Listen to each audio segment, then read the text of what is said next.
I remember it pretty clearly. So I was working in a shopping center and I had talked to my coach about the possibility of going to Oregon, and I didn't want to get my hopes up because stuff like that always fell through.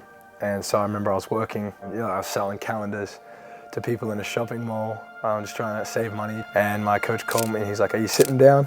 And I was like, "Oh gosh." He's like, "Well, you're gonna be a duck." And I was like, "No way." I was like, "This is so cool." I started jumping up and down. I left my shift early. I went home, I told my family, I called every single person I knew and told them that I was going to Oregon, and they thought, "Oh my gosh, this is amazing." And it was awesome. It was the best feeling I've ever had.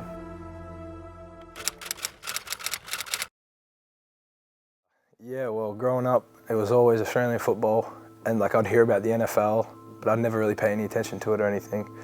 And got to about my top age of my under-18s year, which is a year to try and go professional, and it got cancelled because of COVID. So I thought, what am I going to do next? I remember seeing something online about an academy that offers people to go play football in America, and I was like, this is interesting. So I filled it out and put my name forward, and I thought, I've got to, I can kick the ball because they were looking for punters. Spiral directional right. I went to this training session and I was kicking the ball around and I was pretty terrible. Because the first time you try it, it's not the same as Australian football. So I was like, "Mom, I was pretty terrible, but they think I have potential. They want me to come down and start doing it full time." And my mom was like, "I don't know if you should do that. Have you looked into it a bit more?" And I was like, "No, Mom, this is something I think I should really do." And I was driving home, and an hour later, she calls me back, and she's like, "Look what just came on the TV." And it was a 7:30 news story covering pro kick and the guys that have gone over to America. And she's like, "This just came on TV an hour after I stopped talking to you." And it was showing all the players that have gone over and gotten scholarships and been able to play football and talking about how great it was. From then on, she was like, "All right, I think it could be good," and went from there.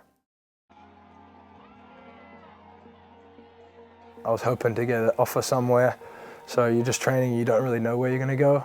And so I stuck it out for a year or so, and I was talking to my coach all the time, and he's like, "Oh, don't worry, keep going, keep going."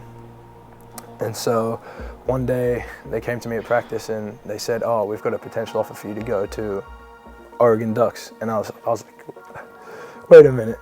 And I was like, "Of course I'll go there." I'd already looked into all the schools, because you study all the schools you want to go to.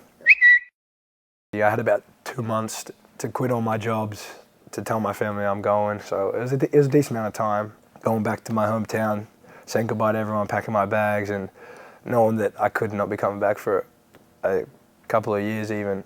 So it was pretty awesome, but it was also kind of sad at the same time. I left my family and my dog. So when I got here, I knew the schooling would be a part of it. The football just got me here. I've got to stay here, so I've got to do the schoolwork. I've got to keep my grades up and that kind of stuff, which I was always good with in school. I was initially going to go to university in Australia, and I thought, why would I go to Australia when I can have a chance to continue playing sport and do school over here and being covered by a scholarship?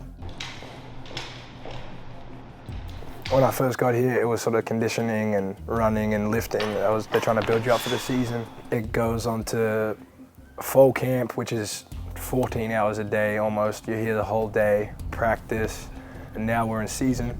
It's sort of changed to be focused completely on games, so practicing every day of the week. It starts early in the morning with the lift at 6:30, going to meetings, we'll eat and stuff like that, and then it'll go into our practice for about 2.5 hours, finish that up, and then we go do our academic obligations. And then we'll come back and have more meetings at night and just focus on the game ahead. So all the coaches, they're all just really good people. They understand the game, they understand what it takes to be a student athlete, because all of them played football growing up. And also not just the coaches, there's player development staff that they have in place, such as Carl Holmes, the man who's in charge of all the players.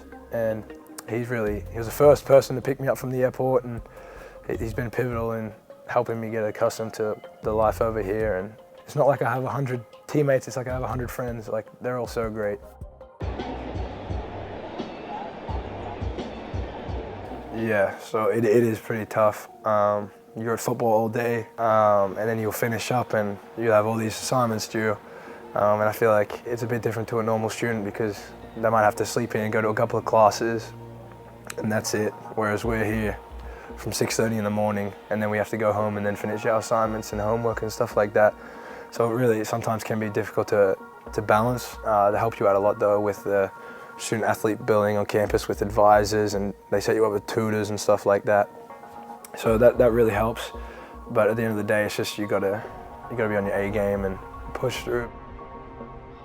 When I did play my first game in Texas Tech in front of, I think it was around about probably 65,000 running out there, I was like, oh my gosh, like, what am I doing? Like, a year ago, I was delivering pizzas for Domino's in Australia, and now here I am running out into a field in front of thousands and thousands of people that don't want to see you succeed. Running out onto the field at Autumn, and you're going through the tunnel and you see the fog come down over the tunnel as you're entering the field, and you're just with all your teammates and they're all dressed up in their helmets and their pads, and it's just almost like an army. I love it. I look around and I'm like, this is awesome. You run out into the field, you hear the motorbike revving, and you look up and there's just thousands and thousands of people in green and yellow. It's an awesome feeling. It's something I could never replicate or ever top, I don't think. I would just say, you got to be comfortable with being uncomfortable.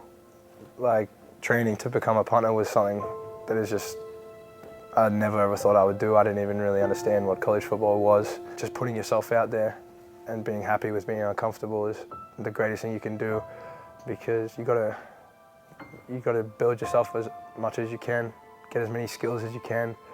So really invest in yourself and back yourself to be able to do things and take the leap of faith. That's all I'd say.